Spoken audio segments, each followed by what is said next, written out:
The man fell at 2:09 in the afternoon on a Thursday in front of the Blessed Mercy Clinic on Oguta Road in Onitsha. And the 15 people standing near the gate when it happened did the thing that people standing near gates in busy markets do when a stranger falls. They stepped back. Not from cruelty, from the particular kind of uncertainty that comes over a person when they don't know whose problem something is yet. He was old. That was the first thing you saw. 70, perhaps older, with the wide-shouldered stoop of a man who had once been very large and had compressed with time without losing the structure of the largeness. His agbada was tobacco brown, well-pressed, the kind of cloth that gets ironed every time before it is worn. His left hand hit the concrete first, and then his shoulder, and then the side of his face. And by the time two men near the entrance of the clinic moved toward him, he was already trying to get up and failing. His eyes were open. He knew where he was. Ehust could not make his body do what he was asking it to do. They brought him inside on a plastic chair carried by 4 hands, and the nurse at the front desk asked who was with him. And the 2 men who had helped him in looked at each other and then at her and said they had found him outside. She asked for his family. He said his daughter was in Enugu. She asked for a phone number, and he reached into the pocket of his agbada and brought out a phone with a cracked screen and a battery at 0%. And the nurse took it to the charging socket near the wall and plugged it in. And they waited 4 minutes, and then she called the number on the screen labeled Nana, and the call connected. And a woman's voice answered, and the nurse explained, and there was a silence on the other end of the phone that lasted long enough to have a weight to it. The daughter said she was 3 hours away by road. She said she was coming. She said, please don't let anything happen to him. The doctor who examined him was a compact, precise man named Dr. Chukwemeka Achebe, and he came out of the examination room after 11 minutes and spoke to the nurse. And the nurse came to the front desk and typed something, and then the figure appeared on the screen. 120,000 NIDA. Emergency surgical deposit. Gallbladder obstruction. Acute. Not tomorrow's problem. There were 9 people in the waiting area. The nurse said the amount out loud once and then again because the second time was for the benefit of the room. Nobody moved. A man near the window looked at the floor. A woman holding a baby looked at the window. A young man in a red polo shirt took out his phone and appeared to become very interested in something on the screen. The ceiling fan moved the warm Onitsha air from one side of the room to the other and back again, and the clock on the wall showed 2:31 p.m. Adese Okafor had been sitting in that waiting room since 1:47 p.m. with a bruised right thumb. She had caught it between the jaws of a stubborn iron clasp on a client's dress bag, and she had come to the clinic only to have it looked at, and she had been waiting her turn. She was 44 years old and small in the particular way of women who eat last, and eat less, and have done so for long enough that it has become their shape. Her hair was wrapped in a dark green cloth, precisely done, the kind of wrap that takes 8 minutes and means the person who wore it had 8 minutes to spare in the morning, which she had because she woke at 4:45 every day without an alarm. She was wearing a yellow and black anchor blouse she had sewn herself from remnant fabric in 2019, hemmed so cleanly at the wrists that a tailor seeing it would look twice. The blouse was old. The hems were straight. She had pressed it that morning.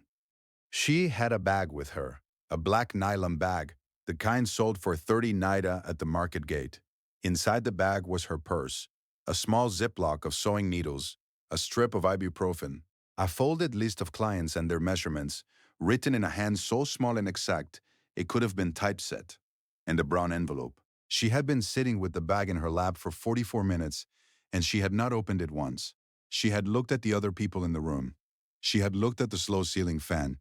She had listened to the particular sound of Oguta Road through the clinic's single window, motorcycle engines, and a man selling cold water calling out the same phrase every 30 seconds. The sound of the market day winding toward its late afternoon pitch.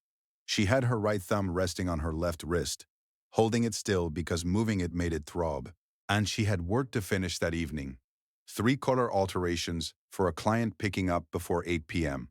and she could not afford to aggravate it further before she was done. Inside the brown envelope was 127,500 NIDA. She had been saving it for 22 months, going without in the precise, systematic way of a woman who knows exactly what she is saving for. She had a Singer sewing machine at her stall at Onitsha Main Market, an old 2003 model, the kind that caught on heavier fabrics and had to be coaxed through denim.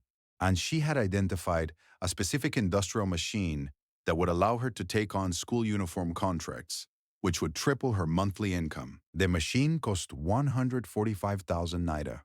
She was 17,500 short. She had been short for 3 months and had calculated she would reach the full amount by the second week of November.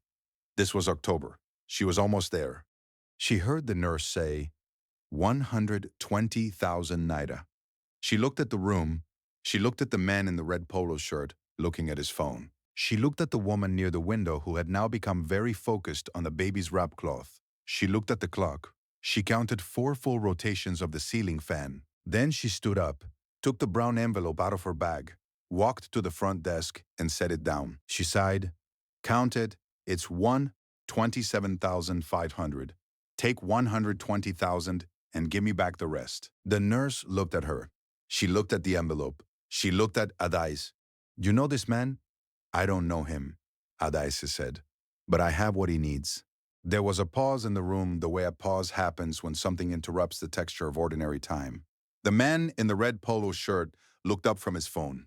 The woman near the window looked over. The nurse counted the money with the quiet efficiency of someone who handles cash every day and finds it neither impressive nor not impressive. And she returned 7,500 naira and issued a receipt that she slid across the desk with both hands. Adaese sat back down and held the 7,500 naira and did not look at anyone. She counted it twice, slowly, and tied it with a small rubber band she pulled from her wrist, ordering its smallest note to largest, the way her mother had taught her. Her mother who had said once, sitting at the kitchen table in their house in Benin City, that treating money with respect was how you told God you were ready for more of it. Adaise did not know if she believed that exactly. Buchi had counted money this way for 30 years, because it was the way her mother had counted it, and the habit had long since become something that lived in her hands without requiring her mind. The surgery began at 3:14 p.m. What Adaise did not know yet, and would not know for another 2 hours, was that the moment she set that envelope on the desk was not the first time in her life that a stranger had done something like this for someone she loved. She did not know because the person who had done it had never wanted her to know. That was the arrangement he had made with himself 22 years ago, in a different hospital in a different city, when a woman named Pauline Okafor was on a surgical table in the University of Benin teaching hospital, with a ruptured fibroid that her family could not afford to have treated. The woman's husband was dead. Her daughter was 22 years old and sitting in a waiting room in Benin City with nothing. The bill was 85,000 naira. Nobody in that waiting room had moved either. Butaman had been standing at the billing window for a different reason entirely. He had come to pay his own mother's discharge bill. He had paid it, and then he had stood there for a moment. And he had looked at the young woman sitting alone with her hands pressed flat on her thighs. And he had looked at the number on the board above her. And he had done the calculation in his mind, and had paid it. He had not given his name. He had said only family of Okafor to the cashier. And then he had left, and the cashier had told the woman at the desk, and Adaise's mother had come out of surgery 6 hours later, and she had lived. And nobody had ever told Adaise who paid, because the man had paid under a condition of anonymity that the hospital had honored. The man's name was Chukwuka Mensah. In 2003, it became Chief Mensah. He was the same man on the table on the second floor of this clinic. It had a daughter named Nana, who was driving from Enugu at 140 kilometers per hour on the Onitsha-Enugu Expressway. And he had a ledger. If this story is already sitting somewhere behind your ribs, subscribe now, because what Nana is carrying in that car is something her father made her promise to read to him if he ever woke up from something he wasn't supposed to survive. The complication came at 4:03 p.m. Dr. Achebe came into the waiting room with his mask around his neck and his gloves still on, which was the kind of detail that made the remaining people in the room sit up straighter. Aside, the surgery had revealed a secondary involvement. The gallstone had migrated and there was a perforation risk that required a laparoscopic instrument the clinic did not carry on site. Aside, they had contacted St. Mary's Specialist Hospital across town. He said the instrument could be there in 45 minutes if a runner was dispatched now. Aside the additional cost for the specialist instrument and the second surgical team would be 55,000 naira. Adaese add 7,590,000. She sat with that number for a moment. The room around her was quiet in the particular way it had been quiet before, which she now understood meant that none of these people were going to move. The man in the red polo shirt had left. The woman with the baby had left. There were 4 people remaining, none of whom were looking at Dr. Achaby. She opened her mouth to say she didn't have it. She closed it again. She thought about the machine. She thought about the school uniform contracts. She thought about November. Then she took out her phone and called her client, Mama Nosi, who owed her 14,000 naira for 2 dresses delivered the previous week and who had been promising to pay for 11 days. She said, Mama Ngozi, I need that money today, right now. Mama Ngozi said she would send it in the morning. Adaise sighed, there is a man on a table in a clinic, and I need it in the next 30 minutes, or I need you to tell me so directly that you cannot send it, so I can stop waiting. There was a silence. Then Mama Nosi said she would try. Adai said, thank you, and hung up and looked at the clock. She was still looking at the clock at 4:19 p.m. when a nurse came out of the corridor and said to no one in particular but clearly in the direction of the front desk, the specialist is already on his way.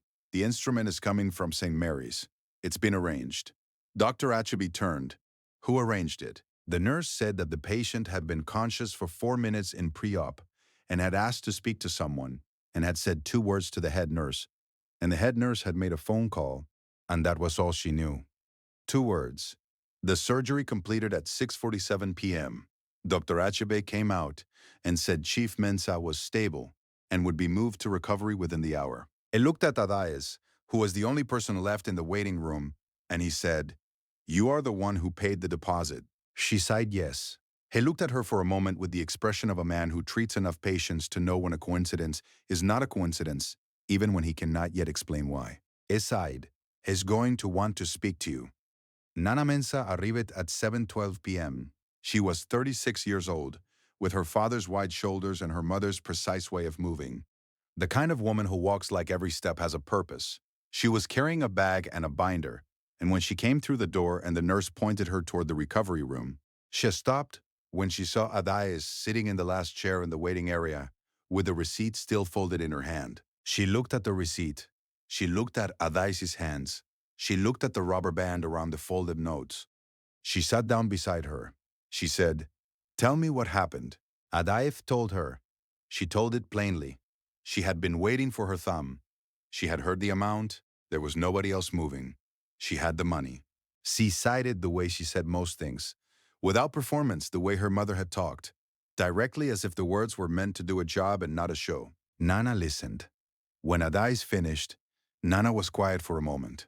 Then she opened the binder on her lap. It was a green hardcover binder, the kind used for accounting records, with a spine that had been repaired with brown packaging tape. Inside, the pages were handwritten in blue ink, in a script so neat it looked typeset, column after column, date and amount and location and the line, family name and the line, anonymous. The earliest entries were from 1987. There were 41 pages. Nana had counted them once. She had stopped after 41 because she had started crying. Her father had been keeping this ledger for 37 years. He had never told her what was in it. He had given it to her 6 months ago, in an envelope with a letter that said, If anything happens to me, read this at my bedside. Start from the beginning. Don't skip. She turned to page 29. She pointed to a line dated March 14th, 2001. University of Benin Teaching Hospital. 85,000 naira. Family, Okafor. Reason, could not pay. Anonymous. Adaese, read the line twice. She read it a third time. She sighed, Okafor is my mother's name. Nana said, I know. There was a long silence, not the silence of people who have nothing to say, the silence of people standing inside something too large to speak immediately. Adaese thought about her mother. She thought about the morning in 2001 when she had sat in a waiting room in Benin City with her hands flat on her thighs and nothing in them. And then a cashier had come to say the bill was paid, and she had asked who paid it, and the cashier had said a family friend. And she had not known what family friend that could possibly be. and had eventually stopped asking because her mother was alive, and alive was enough. She thought about her mother living for 11 more years after that surgery. 11 years of Thursday phone calls and jollof rice at Christmas, and the particular smell of her mother's kitchen, palm oil and crawfish, and the faint sweetness of overripe plantain left too long in the basket. 11 years that would not have happened. The man on the second floor of this clinic had bought those 11 years. She did not know what to do with that. She sat with it the way you sit with something that does not fit in any category you have ever had. She went upstairs with Nana at 8:30 that evening. Chief Mensah was awake and connected to 2 tubes and a monitor. Ande looked smaller in the bed than he had looked in the Agbada on the clinic floor, which is a thing that happens to large people in hospital beds. He looked at his daughter first, the way fathers look at their daughters when they have been frightened. And then he looked at Adès, and his eyes moved to her hands, and he saw the receipt, and he was quiet. Nana opened the binder to page 29 and read the line aloud. Chief Mensah closed his eyes. He opened them again. He looked at the ceiling for a moment, and then at Adais, and then at his own hands, which were resting flat on the hospital blanket. He said, "Your mother. How is she?" Adais Said, her mother, had passed in 2012. She said it without decoration, because that was how she said hard things. It was quiet. He said, "She was a good woman. I didn't know her, but I saw her daughter's face in that waiting room, and I knew." It did not explain what he knew. He did not need to. Some things are understood because they have been felt, and feeling is faster than explanation. They sat together in that room for 31 minutes. A man who had done a good thing anonymously for 22 years, and a woman who had just done the same thing without knowing why, except that something in her had been trained long ago to recognize a person who needed what she had. Neither of them said anything profound. They talked about Onitsha traffic. They talked about the cost of fabric. The chief said he had a granddaughter who wanted to learn to sew, and Adaya said she could teach her, and the chief said he would like that. And neither of them mentioned the money again, because the money was already settled in the way that only certain debts ever truly settle. Not by repayment, but by continuation. On the morning of the 7th day after the surgery, the chief's daughter came to Adesi's stall at Onitsha Main Market. She brought a check for 175,000 naira and a letter from her father that said, "For the machine, and for what you cost yourself, and for what your mother's years were worth to us, which is more than both." Adese did not cash the check immediately. She put it in the brown envelope for 3 days. On the 4th day, she took it to the bank, and as she counted the confirmation slip, she folded it twice and tied it with a rubber band, smallest paper to largest, the way her mother had taught her. She ordered the machine that afternoon. It arrived on a Tuesday. She ran a piece of test fabric through it, and the motor was smooth and even, and the stitch was perfect, and she sat at her stall on Onitsha Main Market and put her hands in her lap and thought about nothing in particular for 4 minutes, which was the longest she had stopped in a very long time. The Singer machine from 2003 she gave to a girl named Zinab, who had been sweeping the market floor for 18 months and asking to learn. She showed her the thread path, the foot paddle, the way to read a pattern, and she told her that a machine is only as good as the hands that run it, and that hands can be taught if the person attached to them is willing to sit still for long enough. Zinab sat still. She was a quick study. By the following March, she had her own 3 clients. Chief Mensah came to that stall once, 4 months after the surgery, on a Wednesday afternoon when the market was winding down. It was fully recovered. The tobacco-brown Agbada pressed and straight again, the wide-shouldered structure of him back in order. It brought garden eggs and a bottle of malt drink, and he sat on the small stool that customers used and watched Adès work for a while, without saying anything. She ran a seam through a school uniform collar, and he watched her hands, and she watched nothing except the fabric, and it was the most comfortable silence either of them had been in for some time. Before he left, he said, "You know, there were 9 other people in that waiting room." She said, "I know." He said, "Why you?" She thought about it. She said, "I don't know. I just had it, and nobody else was going." He nodded. He said nothing else.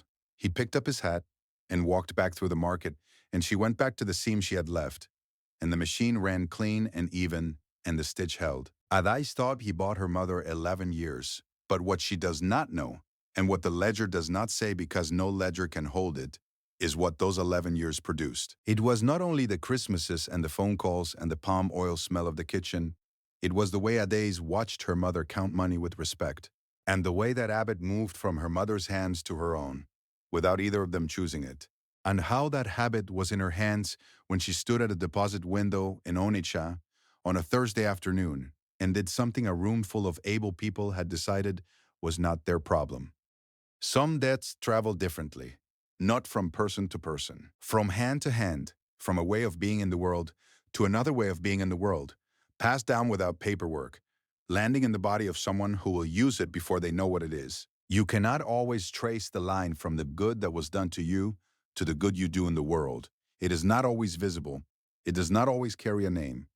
But it is there, in the things your mother showed you when she thought she was only showing you small things, in the habits that live in your hands, in the reason you stand up in a waiting room when everyone else has found something important to look at. If someone helped you once, in a way you never fully understood, and you never got the chance to say so, what would you want them to know? Leave that in the comments. I really want to read it. Subscribe for more stories about hidden strength, quiet power, and the people the world overlooks until they change everything. I'll see you in the next one.